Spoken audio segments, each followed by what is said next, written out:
ముచ్చట ఏంటంటే మమ్మీ ఏమో పోయి బావి కాడ పోయి మోటార్ పెట్టరా అని చెప్పింది. సరే కదా అని పోయి మోటార్ పెడితే మోటార్ నడతలేదు, కాలిపోయింది. అదే విషయం పోయి మమ్మీకి చెప్తే మమ్మీ ఏమంటుంది తెలుసా? కథం చేతపడి చేసారు. అరే గణేష్, మీ అమ్మ బెటర్ రా బాబు మా అమ్మ కంటే.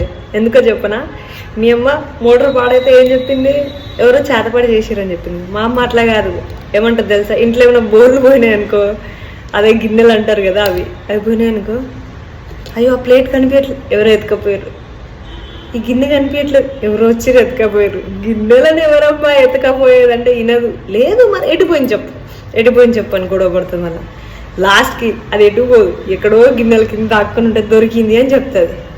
తర్వాత అప్పటికి పోనీ ఒక్కసారి 2 సార్లు 3 సార్లు కాదు, ఎన్నిసార్లైనా కానీ ఎవరో ఎత్తుకపోయారు. ఫస్ట్ మా అమ్మకు వచ్చే నోట్లోకి వచ్చే మాట, గిన్నెలు ఒక్కడి కనిపించలేదు అనుకో, ఎవరో ఎత్తుకపోయారు.